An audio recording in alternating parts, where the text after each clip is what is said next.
اعوذ باللہ من الشیطان الرجیم، بسم اللہ الرحمن الرحیم۔ سب دیکھنے اور سننے والوں کو میری طرف سے بادب السلام علیکم۔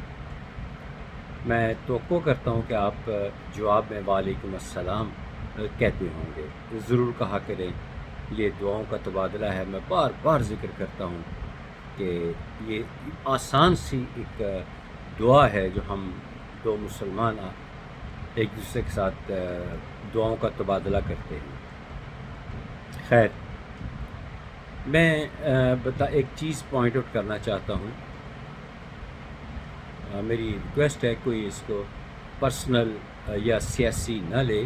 میں ملک کی بہتری کے لیے کچھ باتیں کرنا چاہتا ہوں کہ ہمارے تمام ادارے جب بھی اپنی حدود میں رہ کر کام کرتے ہیں، اگر کوئی ڈی سی ہے، کوئی ڈی سی او ہے، کوئی کمشنر ہے، اور کوئی ڈی آئی جی ہے، کوئی جج صاحب ہیں، کوئی بھی ادارہ یا بلکہ پورا ادارہ ہی لے لیں، اگر وہ اپنی حدود و قیود میں رہ کر کام کرتے ہیں تو حالات ٹھیک رہتے ہیں، بالکل ٹھیک رہتے ہیں۔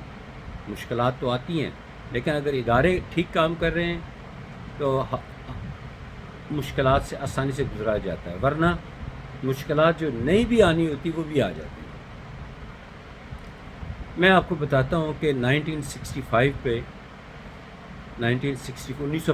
میں انڈیا نے ہم پر جنگ امپوز کر دی، جس کے لیے ہم ذہنی طور پہ تیار بھی نہیں تھے۔ رات کے اندھیرے میں حملہ کر دیا۔ اس کی تفصیلات میں انشاءاللہ آگے آنے والے دنوں میں شیئر کروں گا۔ ابھی میں یہ بتانا چاہتا ہوں کہ 1965 ہم پر جنگ مسلط کر دی گئی، معمولی بات نہیں ہے۔ ہمارا ملک اس وقت حالت جنگ میں تھا، لیکن کیا ادارے اپنی حدود میں رہ کر کام کر رہے تھے۔ پی آئی اے اپنا کام کر رہا تھا، اسٹیل مل اپنا کام کر رہی ہے، اسٹیٹ لائف اپنا کام کر رہی ہے، ہر ادارہ جو تھا کام کر رہا ہے۔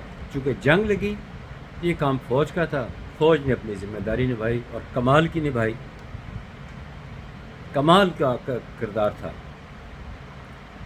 تو 1965 کی جنگ کے اس حالت جنگ میں جرمنی جیسا ملک پاکستان سے امداد مانگ رہا ہے۔ دو قسم کی امداد مانگی۔ ایک تو کہا کہ مجھے $25 کروڑ چاہیے، اور پاکستان جیسا ملک جرمنی کو $25 کروڑ دے رہا ہے، اور ساتھ ہی اس نے کہا کہ 5 لاکھ نوجوان ہمیں کام کے لیے چاہیے، کیونکہ ہمارا ملک ترقی کر رہا ہے۔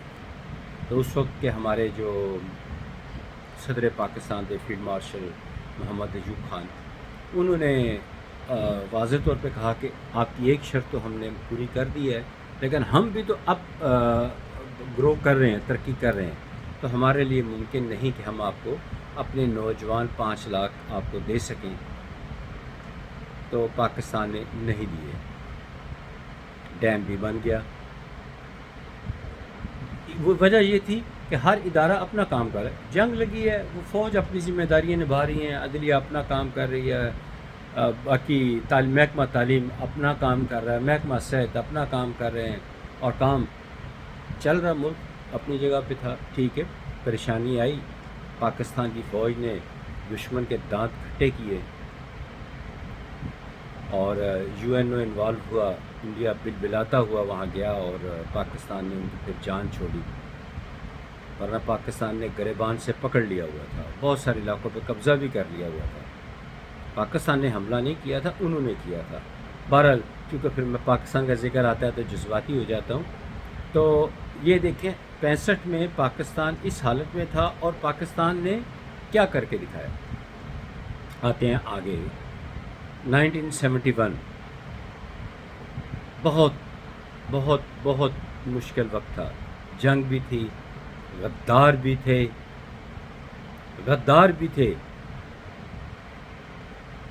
مفتی بانی اور باقی لوگ، انڈیا نے سب نے مل کے پاکستان کو ایسا گھیرا کہ ہمارا جنگ بھی ہو رہی ہے، پاکستان کے 2 ٹکڑے ہو گئے، مشرقی پاکستان علیحدہ ہو گیا، مغربی پاکستان آج ہمارے پاس ہے، اللہ اس کو سلامت رکھے۔ تو اب اس جنگ کی حالت میں دیکھیں اب کیا ہو رہا ہے. تب بھی 1971 میں بھی ادارے اپنی حدود میں رہ کے کام کر رہے ہیں. پاکستان کے پاس کیا کہتے ہیں جنگ لڑنے کے لیے کتنے دنوں کا سامان ہوگا، اسلحہ، پیٹرول کتنے دنوں کا ہوگا؟ مہینے، 2 مہینے، 15 دن، 20 دن، اس سے زیادہ تو نہیں پاکستان کے پاس تھا. پاکستان اس وقت ترقی کی طرف چل رہا تھا، ڈیولپمنٹ پہ پیسہ لگ رہا تھا. انڈیا نے ہمارے خلاف سازشیں شروع کر دی، پاکستان کو گھما پھرا دیا، تو اس کے اثرات کافی عرصہ تک جو ہیں وہ پاکستان پر رہے. لیکن اب سنیے کہ چونکہ میں نے ذکر کیا تھوڑی دیر پہلے کہ پی آئی اے اپنا کام کر رہے تھے باقی اداروں کی طرح، تو 73 میں پاکستان انٹرنیشنل ایئر لائن کو ایشیا کی بہترین ایئر لائن قرار دیا گیا، بہترین ایئر لائن قرار دیا گیا. تو اس موقع پہ ایک ملک ہے مالٹا، بڑا خوبصورت، بہت خوبصورت، بہت خوبصورت ملک ہے. صرف 5 لاکھ کی آبادی ہے، خوبصورت جزیرے ہیں، لوگ ٹورزم کے لیے وہاں جاتے ہیں، اور وہاں سستا ہے. بہت مجھے پیارا لگا. اس کی جانے کی وجہ بھی ہے، میں بتاتا ہوں کہ میں وہاں گیا کس لیے تھا. تو وہاں پر کیوں وجہ اتنا پسند کیا جاتا ہے پاکستانیوں کی، اس کی بڑی خاص وجہ ہے. جب پاکستان کی انٹرنیشنل ایئر لائن کو دنیا کی بہترین ایئر لائن قرار دیا گیا، تو اس موقع پر مالٹا نے پاکستان کی گورنمنٹ یعنی پی آئی اے سے درخواست کی کہ آپ ہمارے ملک کے لیے بہترین پائلٹ تیار کر کے دیں. پاکستان نے جو بھی ٹرمز اینڈ کنڈیشنز تھی وہ طے کی اور پائلٹس کو ٹریننگ دینی شروع کر دی. جب پائلٹس نے جب پاکستان کے airports, civil aviation, air traffic control, A T C اور یہ سب کچھ دیکھا، تو یہاں سے رپورٹ دی کہ باقی کام بھی ان سے کروائیں. پھر پاکستان نے وہاں ایئر ٹریفک کنٹرول سسٹم بھی قائم کر کے دیا اور ایئرپورٹس رن وے بھی بنا کے دیے. تو اس کے بعد مالٹا ملک جو تھا جہاں لوگ بمشکل پہنچ پاتے تھے، وہ بائی ایئر ٹورزم جانی شروع ہو گئی. ٹورزم نے بہت ترقی کی، آج تک کر رہی ہے، روز بروز بڑھ رہی ہے. وہ اتنے متاثر ہوئے کہ بھی پاکستان کے ایئرپورٹس، پاکستان کی انٹرنیشنل ایئر لائن نے جو ہماری خدمت کی ہے اس سے ہمارا ملک بہت ترقی کر رہا ہے. اب انہوں نے یہ کام شروع کر دیا کہ اپنے نصاب میں، تعلیمی نصاب 7ویں کلاس میں ایک چیپٹر ہے پاکستان انٹرنیشنل ایئر لائن. اب وہ آپ بھی جائیے، بڑا پیارا، بڑا خوبصورت ملک ہے.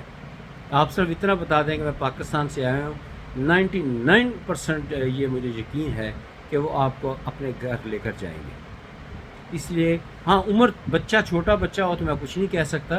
ہاں، جس نے جو 7ویں کلاس 7th کلاس جو ہے اس نے پڑھی ہو اور آگے گیا ہو، جو کہ جاتے ہیں، وہاں لٹریسی ریشو بہت زیادہ ہے.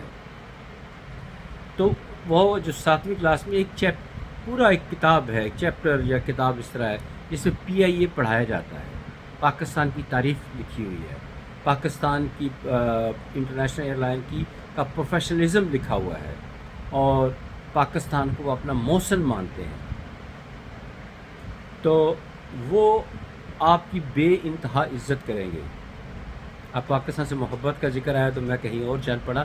کہنا یہ تھا کہ 71 کے حالات اتنے کشیدہ اور تھے کہ پاکستان کی ایئر لائن نے 73 میں ایشیا کی بہترین ایئر لائن کا ایوارڈ حاصل کیا، اور ملک مالٹا نے پاکستان سے ایئرپورٹس بھی بنوائے، مختلف ادارے اور یہ جو ہے پائلٹس وہ بھی تیار کر کے دیے. اور مجھے یاد پڑتا ہے، اس کا ریفرنس میرے پاس ایگزیکٹ نہیں ہے، کہ گلف کے کچھ ممالک نے شروع میں پاکستان سے جہاز بھی لیز پہ لیے تھے. تو میری آج بھی مجھے توقع ہے کہ اگر ہم آج بھی جو ہمارے ملک کے کرتا دھرتا ہیں وہ ادارے اپنی حدود میں رہ کر کام کریں تو آج بھی ملک ترقی کر سکتا ہے. کوئی اتنا مشکل کام نہیں ہے، آسان کام ہے، دخل اندازی کرنے کی ضرورت نہیں ہے. ہمارے ملک کی جو ایجنسیاں ہیں ملک کے وسیع تر مفاد کی خاطر ایک دوسرے کے ساتھ جو معلومات ہیں ایک دوسرے کے ساتھ شیئر کریں. میں ایجنسیوں کا نام نہیں لینا چاہتا کہ وہ آپس میں ملک پاکستانی بن جائیں اور آپس کے ساتھ جو معلومات ہیں جو ایک ایجنسی کلیکٹ کرتی ہے وہ دوسرے کو بتائے، وہ والی معلومات کریں، آپس میں کوارڈینیشن کریں تو ملک بہت بہتر ہو سکتا ہے. میں جتنا کوشش کروں، لیکن میرا والد صاحب فوج میں ہونے کی وجہ سے ہمارے اندر فوجی جو پاکستان سے محبت کا جذبہ ہے وہ روز بروز بڑھتا ہے، کم نہیں ہوتا. اللہ تعالیٰ سے پھر دعا ہے اور ہمیشہ دعا ہے، آپ بھی دعا کریں کہ اللہ تعالیٰ پاکستان کو بری نگاہوں سے بچائے، برے جو چاہنے والے ہیں ان کو نیست و نابود کر دے اور پاکستان کو سلامت رہے. اور مجھے اللہ کی ذات پہ بھروسہ ہے کہ پاکستان سلامت رہے گا تا قیامت رہے گا انشاءاللہ تعالی. آپ بھی دعاؤں میں پاکستان کی سلامتی کے لیے دعا کیا کریں. اللہ تعالیٰ پاکستان کا حامی ناصر ہو. آمین ثم آمین. اگلی ویڈیو تک اجازت دیجیے. خدا حافظ. السلام علیکم ورحمۃ اللہ وبرکاتہ.